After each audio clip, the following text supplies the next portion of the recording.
Leer para entender el mundo y para poder cambiarlo, con el propósito de mejorarlo. Leer para cambiar uno mismo, leer por gusto, por pasión, para saber, para conocer y también para dudar, para cuestionar. Letras militantes. Comenzamos. Con sus luces y sus sombras, la Escuela Rural Mexicana es una de las grandes hazañas pedagógicas del magisterio de nuestro país. A lo largo de muchos años fue una experiencia reconocida internacionalmente, un instrumento para transformar y hacer justicia al campo y a los campesinos. Se volvió una verdadera herramienta de movilidad social. Fue una poderosa arma para volver pública una actividad sobre la que la Iglesia Católica tenía una enorme influencia. El vehículo para hacer realidad las palabras del artículo 3 constitucional, un apoyo fundamental para ejecutar la reforma agraria. Las escuelas normales rurales, fundadas hace 100 años y con los distintos nombres que han tenido a lo largo del tiempo, fueron creación de esta doctrina, sus brazos como centros formadores de docentes para el campo. Quienes las fundaron en la práctica convocaron y movilizaron a los pueblos. Inventaron sobre la marcha una nueva forma de educar. Muchos de esos pioneros fueron, sin exageración, una suerte de santos laicos. Vivieron en la justa medianía o en la abierta pobreza. Aprendieron de su práctica y la teorizaron.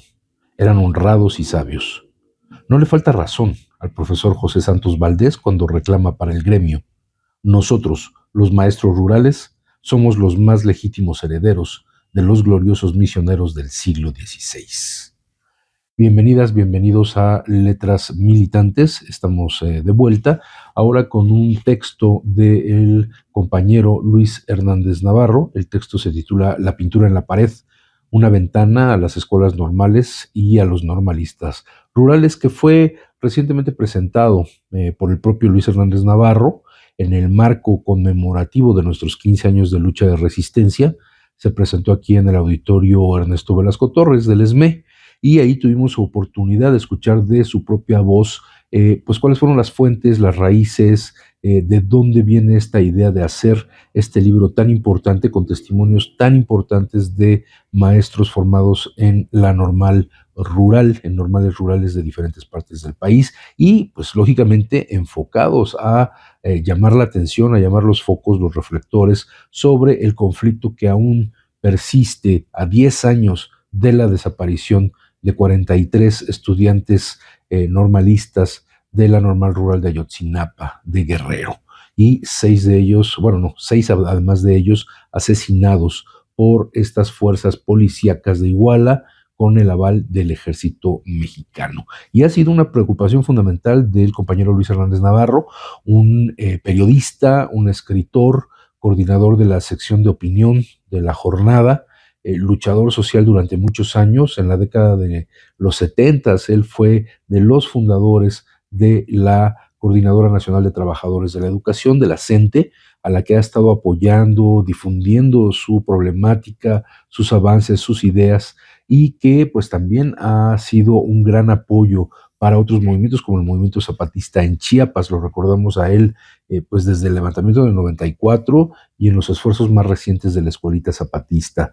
Como decía, es escritor, periodista, ha escrito varios libros, Chiapas, la guerra y la paz, de 1995, a un año justamente del levantamiento zapatista. Sentido contrario, en el 2007, habla sobre los movimientos sociales. Siembra de concreto, cosecha de ira. Cero en conducta, crónicas de la resistencia magisterial. No habrá recreo, contra reforma constitucional y desobediencia magisterial. Y hace algunos meses incluso aquí presentamos uno de sus textos recientes también sobre el magisterio, La primavera magisterial, también de Luis Hernández Navarro, un libro cortito que edita el Fondo de Cultura Económica y que nos habla de esa lucha constante de los maestros. Y nos parece ciertamente muy importante retomarla, reforzarla, comentarla como parte también de esta lucha general que tienen que tienen las organizaciones, pero que tenemos particularmente el mexicano de electricistas frente al modelo neoliberal, que ha sido el que más daño ha causado a la organización obrera, a la organización social, a las y los trabajadores del gremio que se nos ocurra. Es por eso que nos parece importante retomar ya la lectura directa del texto después de esta presentación que hizo Luis Hernández Navarro en el ESME. Y por eso, pues, en esta ocasión vamos a darle lectura a este texto. Continuamos entonces. No hay indulgencia ni interés en ocultar contradicciones. Grandiosa como fue, la escuela rural mexicana no puede escapar a sus zonas grises. Rafael Ramírez, uno de sus padres fundadores, establecía: el maestro rural debe tener mucho cuidado a fin de que los niños no solamente aprendan el idioma castellano, sino que adquieran también nuestras costumbres y formas de vida, que indudablemente son superiores a las suyas. De manera que la función del maestro de una comunidad netamente indígena no consiste simplemente en castellanizar a la gente, sino en transformarla en gente de razón. Y pone en cursivas Luis Hernández Navarro este término de gente de razón. Y explica el propio autor: se trata de una paradoja que atraviesa la labor de muchos alumnos y egresados de estos centros de formación de docencia para el campo. Si su misión original debió ser castellanizar a los indígenas para que, entre comillas, abandonaran su atraso, ahora son instrumentos para que esos pueblos recuperen y reelaboren su cultura e identidad. No olvidemos que todos estos modelos políticos, sociales, educativos, culturales, que se fueron desarrollando desde mediados del siglo XIX hasta prácticamente mediados del siglo XX, obedecen a esta ideología de modernizar, de convertir a México en un país que esté a la altura de otras potencias y tomando incluso los modelos de otros países para poder generar su propio marco legal, su marco organizativo, político, social, etcétera. No olvidemos simplemente que el propio Juárez, Benito Juárez, lo que buscaba era convertir a México en una federación al estilo de los Estados Unidos, porque ese era el modelo que pues prácticamente se consideraba el exitoso en aquel momento del siglo XIX y que pues lógicamente la idea de las comunidades indígenas con sus usos y costumbres representaban para la forma de pensar pues en prácticamente estos dos siglos, XIX y XX, representaban un atraso frente a lo que prometía este progreso que, bueno, después de hacer un profundo análisis de las consecuencias que ha tenido este desarrollo tecnológico, racionalista al exceso, etcétera, que ha tenido la cultura occidental, pues hoy se rescata desde otro punto de vista con una mayor profundidad los usos y costumbres y la óptica de los pueblos originarios. Y lógicamente, pues los maestros rurales, que son egresados, que son salidos, son habitantes de estas comunidades, pues son quienes tienen en su mano la posibilidad de utilizar el lenguaje, la cultura, los usos y costumbres para poder llevar mejores condiciones de conocimiento, de formación y lógicamente de oficios de trabajo para los niños y niñas de los pueblos originarios mediante esta educación de los maestros normalistas rurales. Al remembrar a los maestros egresados de la Escuela Normal Justo Sierra de Eselchacán, Campeche, el historiador maya Huitzil Chac ha puesto en perspectiva esta contradicción. Su programa de formación de maestros, dice, cambió la vida a miles de familias de origen campesino de Camino Real. Y hace la cita de el maestro Huitzil Chac. De sus aulas egresaron muchos profesores que escribieron las primeras monografías de sus pueblos y se preocuparon por documentar su entorno, los gremios, las fiestas patronales, los montes, los yutziles, cuentos de tradición oral, testimonios de la revolución y el reparto agrario cardenista. De allí también han egresado profesores que escribieron los primeros cuentos y poemas en mayartán. ¿Quién diría que los hijos maya hablantes de campesinos y artesanos, formados en el sistema asimilacionista mexicano, serían los primeros en revitalizar la tradición escrita en lengua maya de la zona? Termina ahí la cita del maestro Chac. Las normales rurales y sus internados se convirtieron en un gran laboratorio en el que se tejieron afinidades afectivas y una matriz común de creencias, más allá del nacionalismo revolucionario nacido de la gesta de 1910-1917. Allí sus estudiantes se sintieron protegidos por la solidaridad y el sentimiento de ser útiles, aunque tuvieran capacidades distintas o limitadas. Se volvieron comunidades escolares que han ido más allá de la enseñanza, comunidades que se alimentan y enriquecen el vasto tejido asociativo comunitario que persiste en el campo popular de todo México. Son fuerzas generadoras, no repetidoras de información. Los egresados de sus aulas son, toda su vida, orgullosos integrantes de esta comunidad. Una comunidad unida por ideas, querencias y experiencias comunes. Muchas de sus amistades, en no pocos casos sus matrimonios y su fuente de energía vital, por místico que suene, provienen de su paso por esas aulas. Si todos ellos se formaron en una pedagogía que sustituyó la memoria de la palabra por la memoria de la experiencia, lo suyo es esa experiencia compartida. Las normales rurales marchan a contracorriente.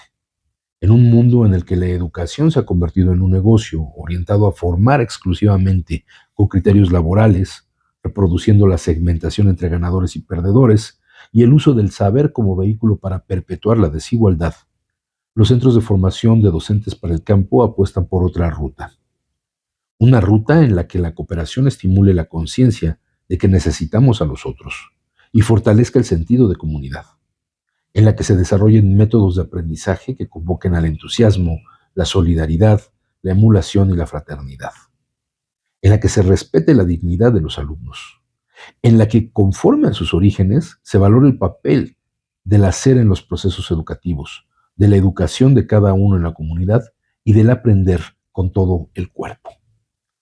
Este libro quiere ofrecer una mirada amplia de la política, que se desvíe de las cúpulas para centrarse en la vida real de los subalternos y en la vasta red de instituciones y poderes fácticos a los que se enfrentan. En sus páginas, la biografía de los normalistas rurales se cruza con la historia de las escuelas donde se formaron. Esas experiencias en su centro escolar fueron la matriz desde la cual fecundaron sus trayectorias como dirigentes populares y postrevolucionarios, promotores de movimientos sociales, artífices de proyectos pedagógicos alternativos, sindicalistas democráticos y forjadores de la reconstrucción de los pueblos originarios. Es un libro de memoria histórica contado a través de personajes y en ocasiones de instituciones. Es una narración de personalidades entrecruzadas que se influyen unas a otras, que se encuentran y se paran como protagonistas. Sus figuras encarnan procesos sociales y el espíritu de su época. Sus vidas son como una ventana hacia acontecimientos clave en la lucha desde abajo y a la izquierda. Son una convocatoria al pasado como acto de afirmación y reivindicación de otros tiempos. Un ejercicio de recuperación de decenas de historias que no merecen ser anónimas, atravesadas por la abnegación, el compromiso, la heroicidad y la necedad con la que emprendieron sus causas. Su convicción y desinterés no caminan con piernas cortas. Si la obligación de la memoria es construir un sentido, dar a ese pasado un significado que sirva para el presente, si la memoria social es una destilación moral del pasado, este libro busca recuperar trozos de justicia histórica y apelar a su función reparadora. No hay en sus páginas neutralidad ni equidistancia. Eso vale la pena mucho y hay que reconocerlo porque a veces muchos textos que buscan ofrecer una visión objetiva guardan una distancia y una neutralidad frente a los hechos que están analizando que los hacen ver pues como pues, entidades sin vida, como situaciones que no tienen la emoción de un hecho histórico. Por ejemplo, pensar en la lucha de resistencia desde un punto de vista neutral, la lucha de resistencia del ESME, desde un punto de vista neutral, le resta esa pasión con la que nosotros hemos defendido a nuestro sindicato, con la que nosotros hablamos emocionados de momentos muy específicos de la lucha, como las huelgas de hambre, como las marchas, como las caravanas en las que hemos participado muchos de nosotros. Entonces, bueno, hay que reconocer que en estas páginas Luis Hernández Navarro sí hace pues este encuentro con la historia, con los hechos, con los testimonios, pero abiertamente tomando partido por estos personajes históricos y por esta lucha histórica. Eso hay que reconocerlo, no hay que reprocharlo como si fuera un error dentro de su trabajo literario periodístico. Creo que eso es algo que tenemos que hacer muchos de nosotros. En una era en la que nos deslumbramos ante los ardides inescrupulosos, nos embelezamos con las excentricidades, nos rendimos a la dictadura de la fama y la ostentación, estos maestros y maestras rurales escapan de esa ratonera. Muestran que es posible tener un sistema diferente de valores y de jerarquía en los criterios y las prioridades. No permiten que les vendan gatos empresariales por liebres pedagógicas. Escapan de la complacencia con el poder. Se burlan del aristocratismo social. Se inspiran en la rebeldía originaria que mueve la historia. Desacralizan y desmitifican. Este libro puede ser leído como una pintura mural, similar a la estructura que los grandes artistas plásticos mexicanos crearon para honrar y divulgar pasajes de la historia patria o momentos estelares de la humanidad. En estos murales podemos ver, con la utilización de técnicas diversas, narraciones históricas de largo alcance, elaboradas a partir de personajes y acontecimientos ejemplares. Unas presentan una visión panorámica, otras se concentran en pasajes específicos. Cada figura tiene un tamaño y una perspectiva diferente, incluso una técnica distinta para retratarlas. Esta es la introducción que hace Luis Hernández Navarro y se notan varios vasos comunicantes entre la historia de la CENTE y la historia de los electricistas del ESME. Estos vasos comunicantes no tienen que ver solamente con la lucha laboral, sino también con la experiencia cultural, la experiencia artística que se relaciona con esta lucha sindical, social, etcétera, educativa, en el caso de los maestros rurales, en el caso de los docentes, y que en el caso de los electricistas, pues tenemos ese mural que es un tesoro de nuestra organización, el mural colectivo dirigido por David Alfaro Siqueiros. A veces se comete el exceso, diría yo, de decir que es una obra de David Alfaro Siqueiros, pero se omite hablar de los otros protagonistas de este mural que tenemos en Antonio Caso. Sí es muy importante la dirección, el trabajo que hizo el propio David Alfaro Siqueiros.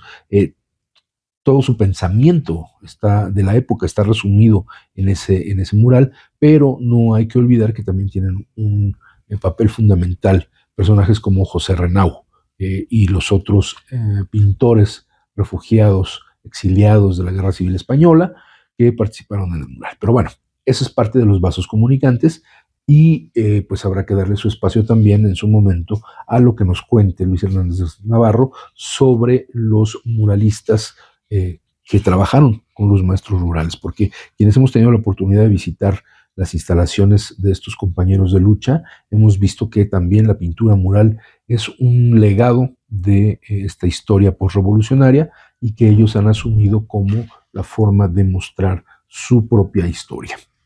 Continuamos entonces con el libro de Luis Hernández Navarro. Capítulo primero, Reserva del futuro. Maestros que tomen atole y coman tortillas. Durante los últimos 10 años de su vida, ya como expresidente y a cargo de la Comisión del Río Balsas, el general Lázaro Cárdenas se volcó en cuerpo y alma a la Mixteca oaxaqueña. Caminó la región de arriba abajo, atendió demandas de los pueblos, promovió obras, se reunió con sus pobladores y vivió en Juxtlahuaca. Durante una de sus giras en una comunidad de aquella región, narra el maestro Mario Aguilera Dorantes, quien llegó a ser oficial mayor de la Secretaría de Educación Pública, la SEP, los Ñusabi, o Pueblo de la Lluvia, le dijeron al Tata que allí no había escuela. Molesto, el funcionario educativo que lo acompañaba lo refutó y dio el nombre del profesor a cargo del aula y el número de alumnos que atendía. Con una mirada de desprecio que taladró la arrogancia del burócrata, uno de los campesinos le respondió: sí, general, estuvo un muchachito, pero no aguantó y se fue. Mándanos un maestro que tome atole y coma tortilla con chile y viva con nosotros. Si alguien sabía la importancia de este tipo de profesores que le demandaron los mixtecos, era Cárdenas. Ellos fueron clave en instrumentar durante su sexenio la reforma agraria, llevar el ideario de la Revolución Mexicana a sus últimas consecuencias, combatir el clericalismo fanatizante y promover una educación liberadora, socialista, en el campo. La transformación social cardenista habría sido imposible sin el magisterio rural. La enseñanza fue una de las más grandes pasiones del general. Pese a que el hecho aconteció en la década de 1960, durante el diazordacismo, tiene enorme actualidad. Situaciones así en las que los trabajadores de la educación hechos a los modos urbanos no se hallan en las comunidades. Se repiten una y otra vez. En las regiones más apartadas e inhóspitas no puede laborar cualquier docente. No aguanta. Se requiere un maestro especial, hijo de campesinos o crecido en las orilladas miserables de las grandes ciudades, acostumbrados a enfrentar la precariedad y la pobreza y a lidiar con la adversidad, hecho a la disciplina y dotado de las herramientas del trabajo comunitario. Un docente surgido de las normales rurales. La primera normal rural nació en Tacámbaro el 22 de mayo de 1922, un año después de creada la SEP. Según su fundador, el profesor Isidro Castillo, quien no pudo hacerse cargo de la primera dirección por carecer de título, nadie quería alquilarles una casa debido a las presiones del obispo cristero Lara y Torres. Tardaron 5 años para que la madriguera del diablo consiguiera sede. La escuela rural mexicana fue obra de los docentes, sobre todo del pueblo. José Vasconcelos, cuenta el profesor Castillo, nos ordenó alfabetizar, pero en los ranchos lo que menos interesaba era alfabetizarse. Los campesinos tenían problemas más urgentes como organizarse para repartir tierras.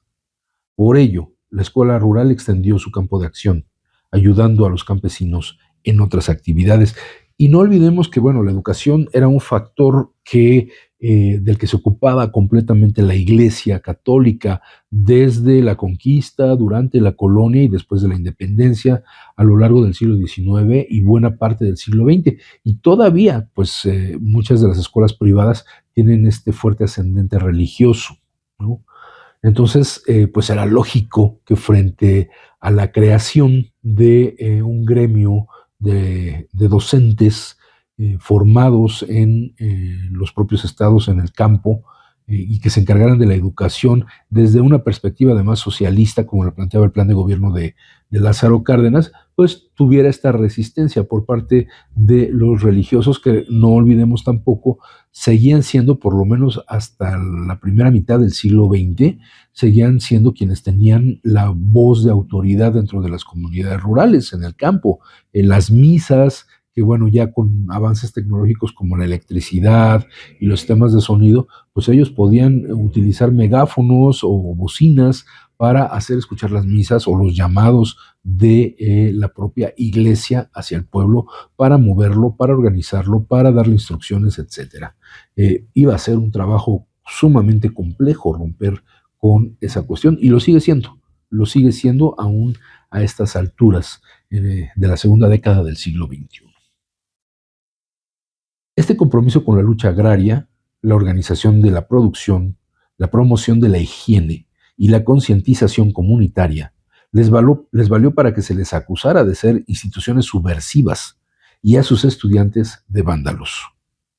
José Santos Valdés, figura central de la pedagogía mexicana, recuerda que estando él al frente de la Normal Rural de Tenería en 1941-1942, el general David, mando de la ciudad militar de San José, llegó a visitarlos a las 5:30 de la mañana y se encontró a los estudiantes y al director piscando trigo. El general preguntó al maestro: ¿cómo es posible que haya puesto a trabajar a estos vagos, ratas villagreras? Le voy a decir algo, mi general, contestó Santos Valdés, y no se vaya a molestar. ¿Sabe por qué los muchachos los ve tan entusiastas cortando trigo? Porque viven en un régimen democrático, y porque todo lo que se refiere a su comunidad, su ropa, sus medicinas, es administrado por ellos. Escandalizado, el militar replicó: ¿está usted comunizándolos? No, mi general, no tenga miedo. estamos viviendo en paz, con tranquilidad y muy bien. Y es que este tema del comunismo y el término de comunismo todavía hoy sigue siendo el petate del muerto con el que se espantan las mentes más reaccionarias y más retrógradas que todavía hay en la sociedad mexicana. En lugar de ponerse a estudiar y entender lo que significa el comunismo, pues lo que se hace es tomar lo que dicen los medios masivos, las redes sociales en su superficie, los poderes fácticos, y sin entender a fondo lo que un sistema comunista implica para la comunidad, se convierte en una amenaza para las buenas conciencias, porque pues de lo que se trata es de despertarlas y no de que sigan dormidas. Fieles a su misión de siempre, a las normales rurales ya no se les acusa de escuelas del diablo, kinderes bolcheviques, madrigueras de comunistas o nidos de guerrilleros. Sí, hay que decirle a don Luis Hernández Navarro que sí se le sigue llamando de esa manera, pero ya hay otros términos, como él mismo lo menciona. Ahora se les imputa ser corruptas y se quiere terminar con el internado y los comedores. El internado es la espina dorsal del normalismo rural y de la organización política estudiantil. Desaparecerlo es desnaturalizar su especificidad pedagógica. Como en las academias militares, con los cadetes, los jóvenes adquieren allí hábitos de disciplina, cooperación y camaradería que no se obtienen en otras escuelas. En esta experiencia se templa el acero de los futuros profesores que los campesinos mixtecos pedían al general Cárdenas: maestros que tomen atole y coman tortillas con chile y vivan con nosotros. Por lo demás, los alumnos no administran ni los comedores ni los recursos destinados a las escuelas. Solo algunas normales comparten el manejo del comedor con personal administrativo. El poco financiamiento que llega a las normales rurales es manejado por las autoridades educativas. ¿Dónde está la corrupción? El profesor Isidro Castillo fue también el encargado de fundar la normal rural de Cerro Hueco, antecedente de Mactumaxá. La construimos, explicó, con nuestras propias manos. Cuando hicieron el comedor había una pared y los chicos, con ansia de espacio, pintaron un paisaje para ver más lejos. Al igual que esos primeros alumnos, los nuevos normalistas rurales llenan los muros de comedores, dormitorios y aulas de grandes frescos con retratos de sus héroes, representaciones de sus luchas y grandes ventanas en las que se miran a lo lejos los horizontes que anhelan. Los fundadores. En el espacioso salón del segundo piso de la escuela de Sinacapán, municipio de Cuetzalan, Puebla, fueron plasmados dos murales. Uno de ellos, un indio, personificado al estilo de David Alfaro Siqueiros, trata de romper sus cadenas. En el otro, cuenta Mary Kay Vaughan, autora de La política cultural en la revolución, y inicia la cita: un anciano de barba blanca, cabello reluciente y rostro sabio y bondadoso está sentado en el centro, flanqueado por 4 hombres, 2 a su izquierda y 2 a su derecha. Sentado sobre sus rodillas y detrás de él, unos niños le ofrecen frutas. Esta vieja figura, similar a un viejo Cristo, es Raúl Isidro Burgos. Quienes lo flanquean, como si fueran sus discípulos, son los ancianos de San Miguel y el maestro Faustino Hernández. Cierra la cita. Según la historiadora, los migueleños pintaron a Raúl Isidro Burgos como Cristo para proteger su propia cultura, no la cultura nacional o occidental, para que diera fuerza al pueblo, no al Estado. Ningún cacique de Cuetzalan rodea al maestro Burgos, solo los ancianos y el maestro Hernández. La escuela, bautizada como Raúl Isidro Burgos, explica la historiadora Ariadna Acevedo Rodrigo, fue inaugurada el 29 de septiembre de 1949, fecha en la que se celebra la fiesta patronal de San Miguel. Los ancianos del pueblo, junto al maestro Faustino Hernández, tomaron la iniciativa de construirla. Durante 4 años se pusieron los cimientos y se edificaron los muros. Fue la obra más grande que el pueblo emprendió desde que se levantó la iglesia en el siglo XVI. El centro escolar semejó a un palacio municipal para servir también de junta auxiliar. En la carta que ciudadanos distinguidos del pueblo giraron a la autoridad educativa para explicar por qué quisieron nombrar a la institución educativa en honor al distinguido maestro, Explicaron, según recupera la historiadora Acevedo, cómo el profesor Burgos recorrió en persona los domicilios de la gente del lugar, a una distancia de 3 o 4 horas de camino entre barrancas y picachos de las serranías, promoviendo la unificación de la comunidad para trabajar en un nuevo edificio escolar. Cuenta Eugenia Sánchez Mejorada, quien vivió y trabajó muchos años en Sinacapán, que cuando llegó al pueblo en 1973, se recordaba con mucho cariño a Raúl Isidro Burgos, e incluso en el centro del pueblo había un espacio en el que se supone que están depositadas las cenizas del maestro.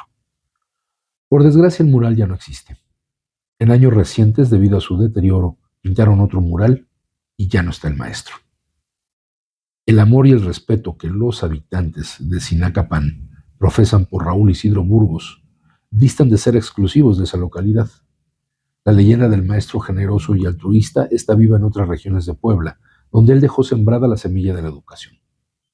Pero también circula en la normal rural de Ayotzinapa, que lleva su nombre y que él dirigió. Los egresados de esa institución han compartido generación tras generación la admiración y honra por el personaje. Vámonos a una pausa musical a cargo de nuestro compañero Carlos Villanueva y regresando continuamos con la lectura de La pintura en la pared, una ventana a las escuelas normales y a los normalistas rurales de Luis Hernández Navarro. En un momento continuamos. Estás escuchando Letras Militantes.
Letras Militantes. Continuamos.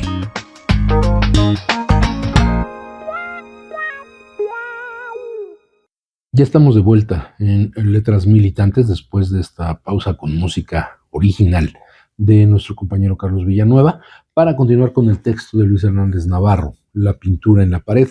Es muy importante, y de ahí el nombre de Letras Militantes, que rescatemos textos que hablen de esta militancia social, de esta militancia de lucha por defender nuestros ideales de clase, como clase trabajadora, nuestros ideales de gremio como electricistas en el SME y la historia de nuestro sindicato que comparte raíces con muchas de estas organizaciones hermanas.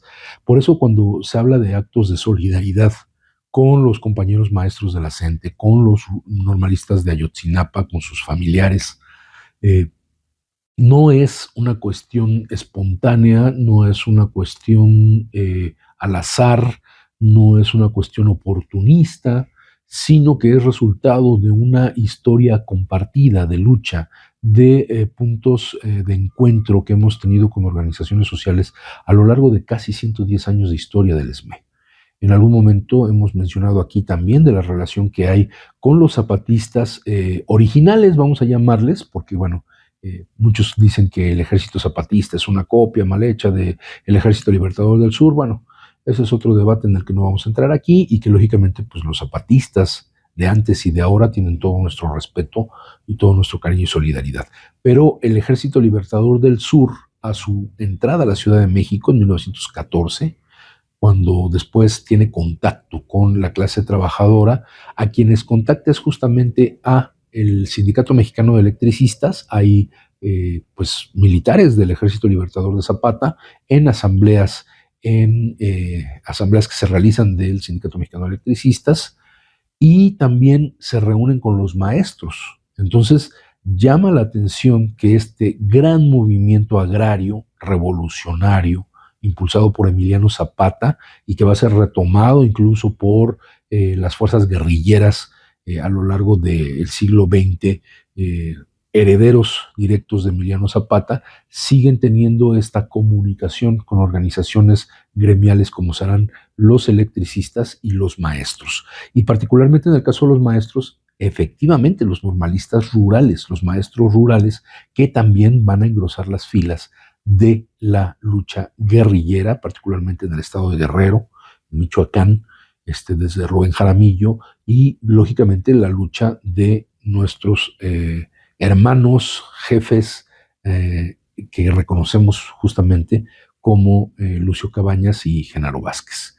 Bueno, continuamos entonces con el texto de Luis Hernández Navarro, en esta parte donde nos habla de Raúl Isidro Burgos, este profesor normalista que dirige varias de las escuelas, por ejemplo en Cuetzalan, en la Sierra Norte de Puebla, pero también la de Ayotzinapa particularmente, que es con la que tenemos la mayor cercanía en estos momentos que cumplieron en días pasados 10 años de la desaparición forzada de 43 de sus estudiantes, que seguimos exigiendo su presentación con vida. Pero bueno, continúa la descripción de Raúl Isidro Burgos. Egresado de la Escuela Nacional de Maestros, su vida parece una leyenda. Alto y delgado, de ojos claros, de abundante cabello y barba blanca, vestía pantalón y camisa de manta y calzaba guaraches. Zapatista de corazón, comía su memelita antes de usar platos y cucharas. Rafael Molina Betancourt lo describe así: de aspecto humilde, de corazón generoso y de una cultura literaria y científica bastante amplia, es el tipo de buen maestro. No sabe de días de descanso, domingo o vacaciones. Va siempre de pueblo en pueblo, predicando generosidad en cuentos y palabras, pero más bien con el ejemplo. El maestro Burgos fue literalmente un constructor de normales rurales e instituciones escolares, un predicador y ejecutor de la misión educativa de la Revolución Mexicana. Raúl Isidro Burgos llegó a Tixla junto con su esposa, Rosita Gordillo, y su hija María del Carmen. De inmediato se abocó a que la Normal, que funcionaba en una casa rentada, contara con instalaciones propias. Sus gestiones fructificaron con rapidez y obtuvo los terrenos de la antigua hacienda de Ayotzinapa. Trabajando en faenas colectivas, maestros, estudiantes y padres de familia levantaron las aulas. El maestro Burgos donó con frecuencia parte de su salario para equipar y mantener en funcionamiento la escuela. En uno de sus escritos explicó esta historia y abre la cita del maestro Burgos. La Escuela Normal Rural Conrado Abundes de Tixla, Guerrero, a la que llegué el 2 de septiembre de 1930, ya tenía 4 años de estar funcionando bajo la dirección del profesor Rodolfo A. Bonilla, quien para esa fecha había conseguido que la Junta de Beneficencia de la población tlaxcalteca le concediera 7 hectáreas de terreno en la parte donde estaba ubicada la ex hacienda de Ayotzinapa, con la finalidad de construir un edificio propio para la escuela, ya que hasta entonces se venía rentando un local para el desempeño de las actividades escolares. Como recuerda José Rodríguez Salgado, ante la carencia de recursos, el maestro solicitó un préstamo personal a pensiones civiles y donó el importe para los trabajos. Los alumnos dieron parte de su beca y los exalumnos un mes de salario para tal fin. En una visita del secretario de Educación, Narciso Basols, impresionado por la obra, otorgó 6,000 pesos de su propio peculio.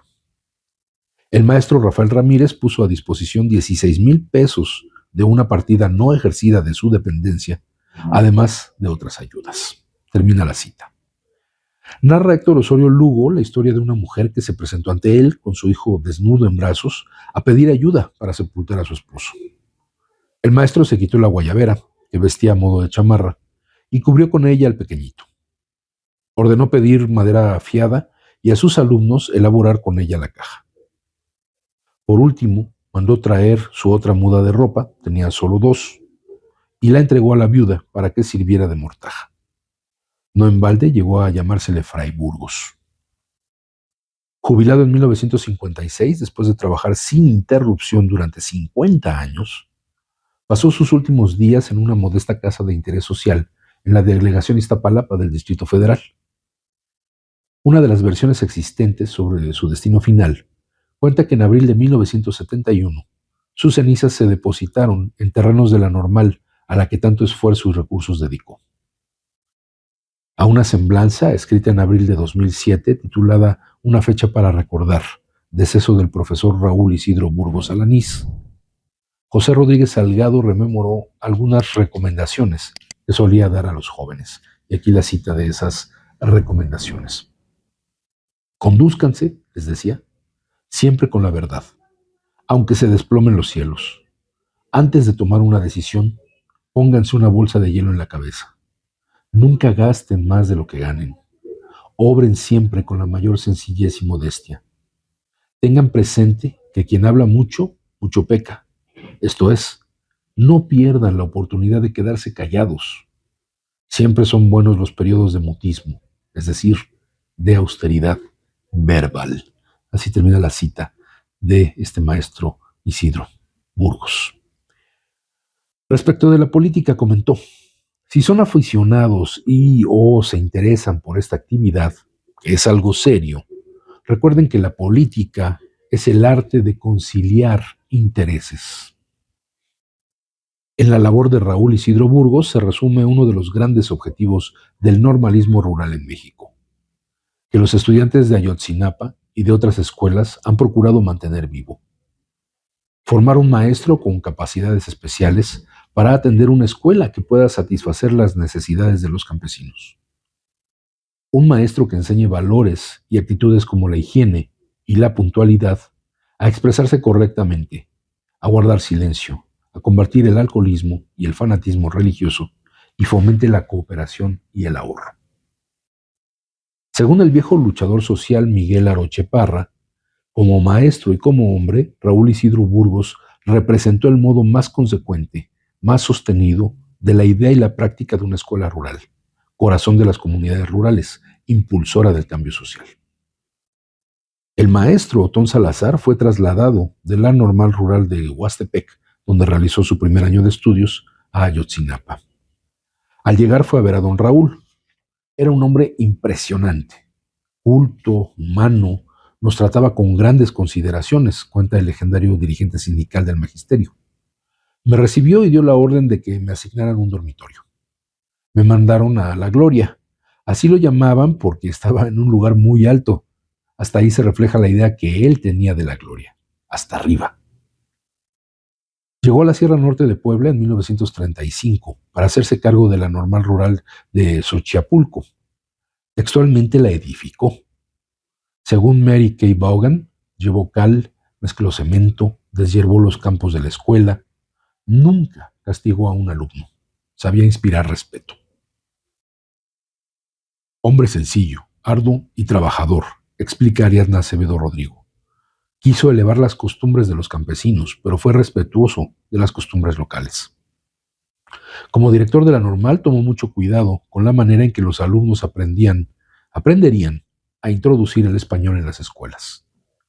Prescribió el uso del náhuatl y prefirió la traducción del náhuatl al español y viceversa antes que el método directo.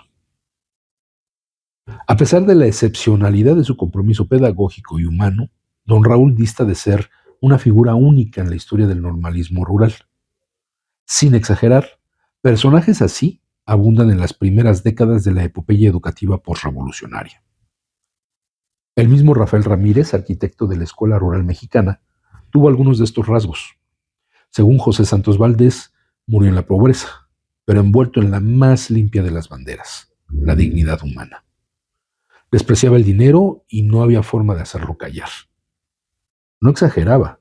Ramírez tenía, escribe Concepción Jiménez Alarcón, la invariable costumbre de devolver a la caja de la Secretaría de Educación los viáticos que por diversos motivos no había tenido necesidad de utilizar. Lo mismo que los honorarios que por desempeño de comisiones extraordinarias legítimamente le correspondían. También cedía las regalías que su casa editora le pagaba por sus libros de lectura para 4 grados de educación primaria. Defensor de los maestros del campo, el profesor nacido en Veracruz, que dedicó su vida a construir la escuela rural mexicana y a impulsar la castellanización forzada, convencido de que era lo mejor para integrar a los pueblos indígenas al desarrollo, reconocía públicamente, y aquí una cita de este profesor: todo conspira en contra de la bella obra de integración social que el pobre maestro rural está haciendo, la cual, al fin, logra contra viento y marea. Es admirable, es maravillosa esta labor callada y silenciosa.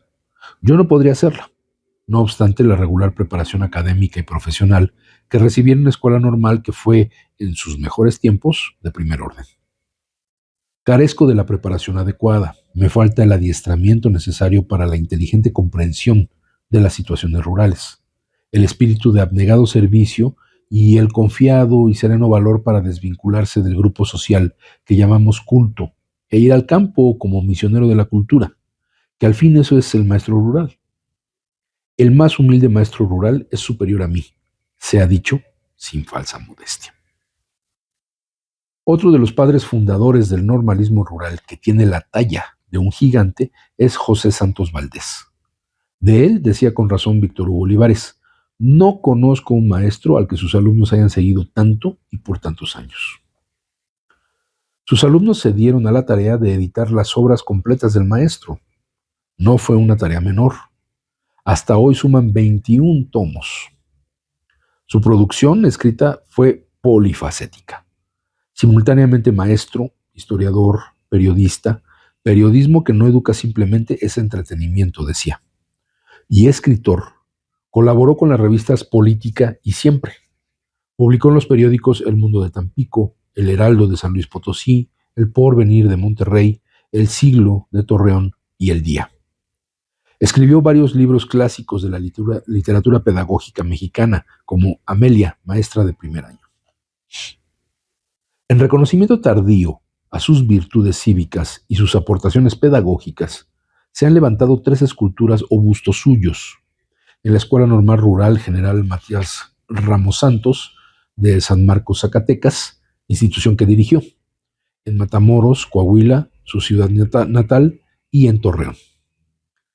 Los egresados de la Normal Rural de San Marcos solicitaron la inhumación de los restos del maestro, que se encuentran en la ciudad de Lerdo, para trasladarlos a Saltillo, a la rotonda de los coahuilenses distinguidos.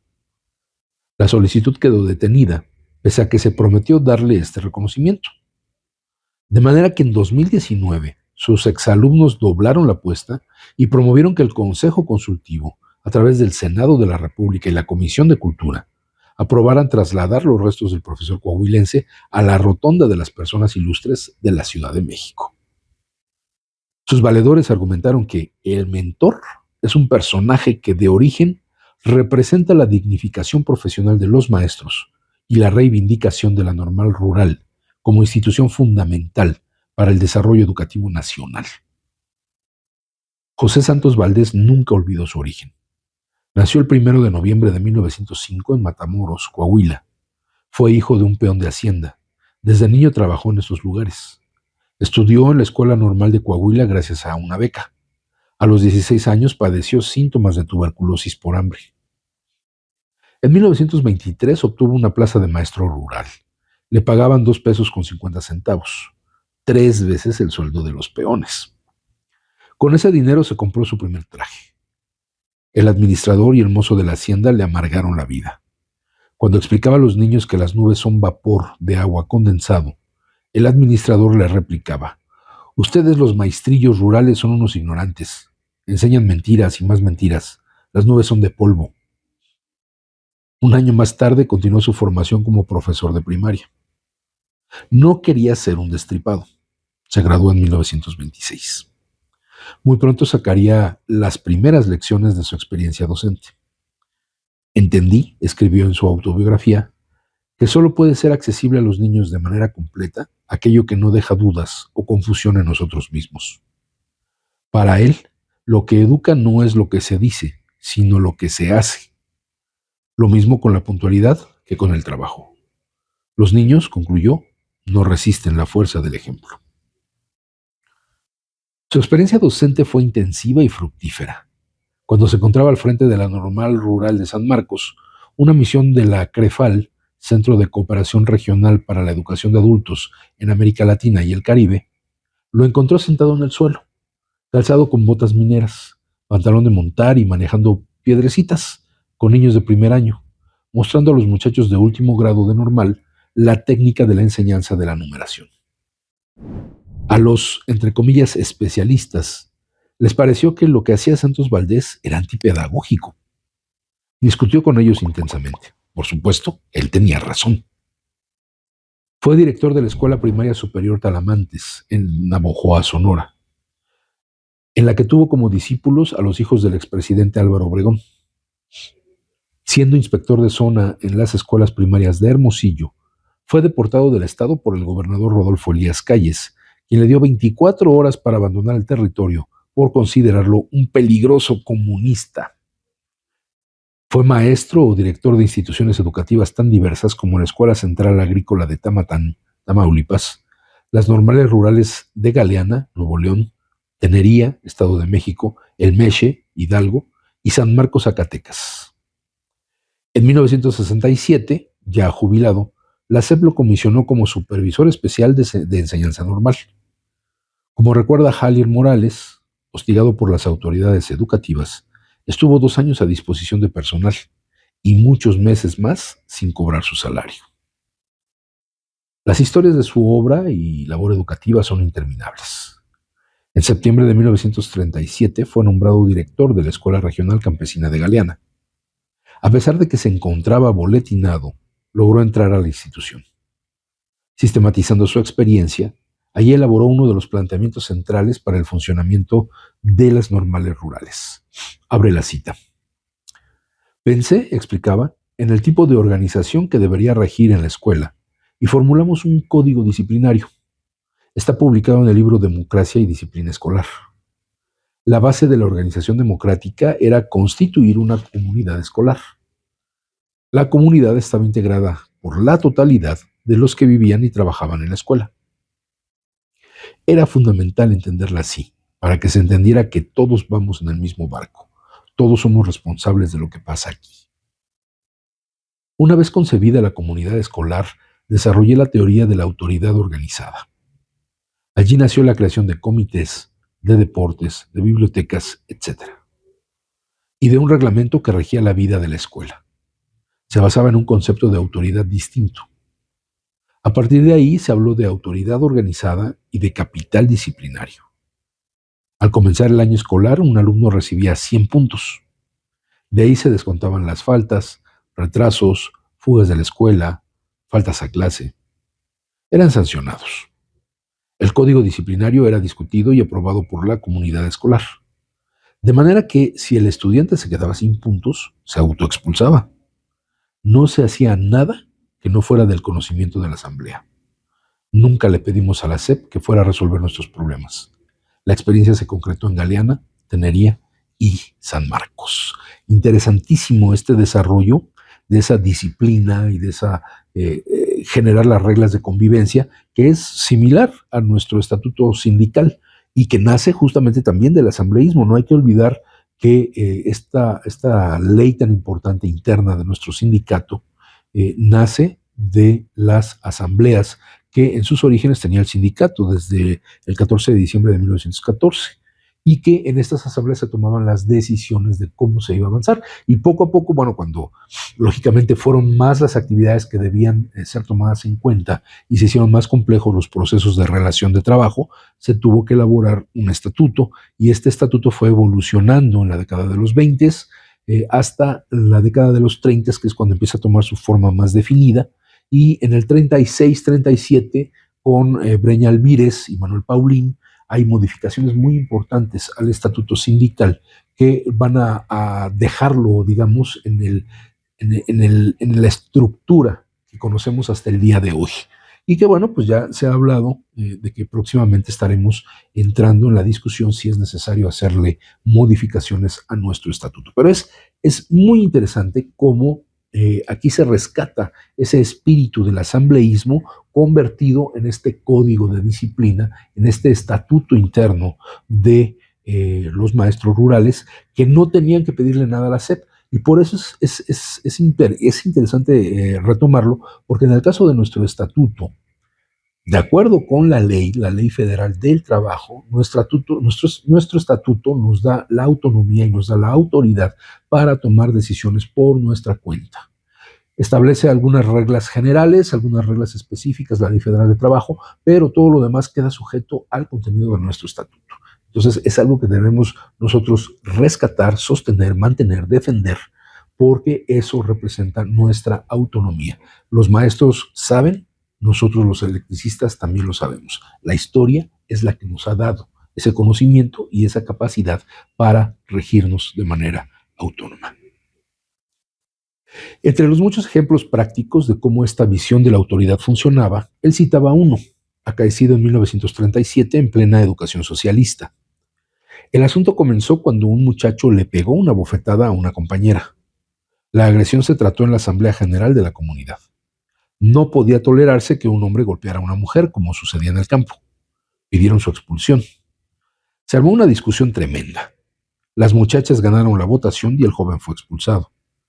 Pero no fue una decisión del director, sino de la colectividad. El maestro Valdés consideraba que había que darles a los muchachos toda la ventaja, porque ellos son los más débiles. Dialogaba horas y horas con sus alumnos. Platicaba con ellos cada tema. Y era el único al que los muchachos le tenían confianza. Daba lecciones cívicas sobre cuestiones de comportamiento. De cualquier manera, en el Olimpo de la SEP y la clase política, lo acusaban de provocar los problemas para después resolverlos, de prender el fuego y ser el bombero. Santos Valdés fue, hasta 1947, un activo organizador gremial del magisterio. Cuando empezamos a luchar en favor de la sindicalización del magisterio nacional, decía, los maestros no teníamos fuerza. La fuerza nos la dieron los obreros y campesinos del país. A pesar de su militancia, nunca dejó de laborar como profesor mientras fue representante gremial. A lo largo de su vida fue un crítico severo de la burocracia sindical, a la que consideraba parte de los villanos de la pedagogía. Al maestro de primaria, escribió, se le ha degradado profesional y moralmente a través de una política economicista y egoísta y de la acción de líderes sindicales y autoridades educativas. Y añadía, el magisterio de base, que en México es extraordinario y creador, se ve reprimido por sus líderes y el colmo por sus propias autoridades. Su análisis de la situación magisterial iba más allá del mundo sindical o de los funcionarios educativos. Preocupado por quienes influían en la moral profesional del magisterio, lamentó profundamente el papel que en la corrupción de los trabajadores de la educación desempeñan quienes solo están preocupados por la ganancia. Profesionista estricto y conocedor profundo de los profesores frente a grupo, no perdió nunca la fe en su capacidad creadora. La práctica, dijo, me ha probado que todas las virtudes inseparables del maestro surgen, avivadas, cuando el maestro de banquillo encuentra las condiciones que le han permitido revelarse tal como él quiere ser. Esto lo he vivido, lo he visto centenares de veces. Vasconcelista a su manera, crítico de las modas pedagógicas, reivindicó siempre las experiencias educativas desarrolladas en México. Antes de que un alumno estuviera despierto, él ya estaba en la dirección. La luz de su cuarto en las normales rurales era la última en apagarse y la primera en prenderse. Sostenía que la reacción seguía viva y empeñosamente luchó por derogar el artículo 3 constitucional. Promovió una educación científica, democrática, nacionalista, en su mejor sentido, social e internacionalista. El maestro Valdés fue perseguido por las autoridades de la SEP. Le levantaron falsas acusaciones, le suspendieron el pago de su salario y quemaron los ejemplares de su libro Civismo que estaba en esa secretaría. Espías por todos lados, escribió, y brigadas de maestros con chambas y dádivas proporcionaban el material calumnioso en el que se apoyaban sus actos represivos. Hasta por los servicios de inteligencia fue espiado. Santos Valdés fue durante varios años militante del Partido Comunista, con el que comenzó a colaborar en Tamaulipas en 1932. Redactó en 1935 el manifiesto que dio origen a la Federación de Estudiantes Campesinos Socialistas de México, la FEXUM. Explicó, como muy pocos en su tiempo, el asalto al cuartel Madera en Chihuahua en 1965, la primera acción relevante de una guerrilla socialista en México. Fue parte del Partido Obrero Campesino, y al final de su vida se sumó a las filas del Partido Mexicano de los Trabajadores, PMT, y apoyó la candidatura presidencial de Cuauhtémoc Cárdenas en 1988. José Santos Valdés murió el 5 de agosto de 1990 en la pobreza. Con más de 70 años seguía trabajando para sostenerse a sí mismo y a su familia. Su pensión no le alcanzaba para vivir.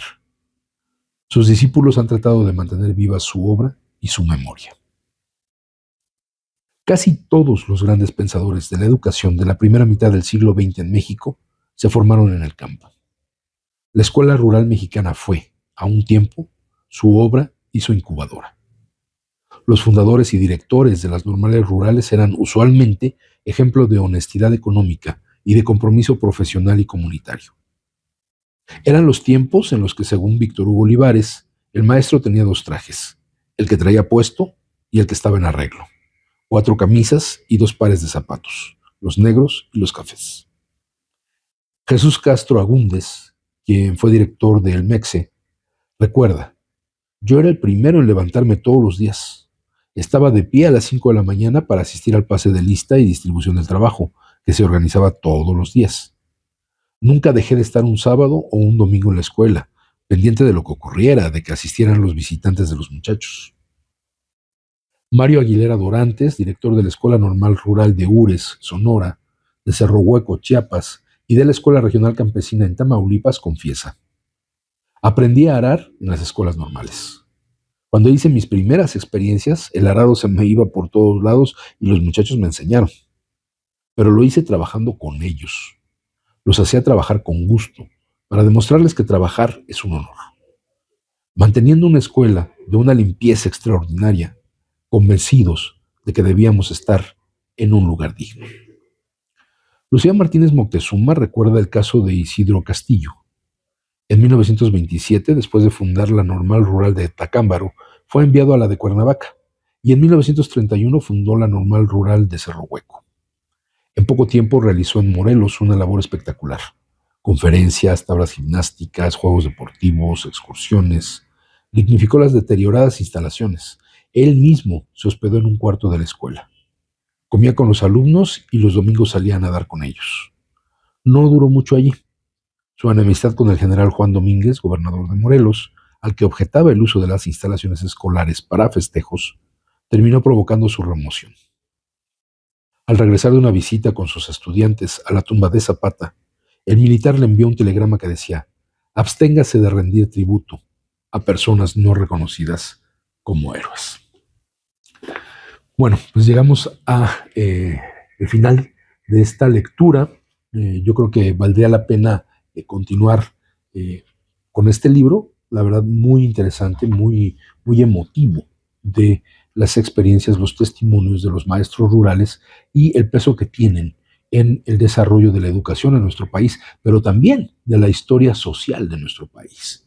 Sin estos maestros rurales, sin los movimientos sociales, pacíficos o armados en los que participaron, no se entiende el desarrollo que alcanza nuestro país durante el siglo XX. Y no se entiende el que estas luchas libertarias, que hoy podemos decir que están más cerca de lograr sus objetivos, por lo menos más cerca que hace 50 años, pues se deben en gran medida a los maestros y específicamente a los maestros rurales. Entonces, bueno, continuaremos con la lectura de este libro en otra sesión de Letras Militantes. Por lo pronto, bueno, pues terminamos esta emisión, no sin agradecer a mis compañeras, mis compañeros de Radio SME, de la Prosecretaría del Trabajo, que hacen posible que este programa se realice pues con cierta frecuencia. Entonces nos vemos en próximos días, continuaremos con las lecturas aquí en Letras Militantes. Que tengan una excelente semana. Decía Samuel Smiles, el libro es una voz viviente, es una inteligencia que nos habla y que escuchamos. Acompáñanos en la próxima emisión de Letras Militantes, a través de Radio SME, donde a los libros les damos la palabra.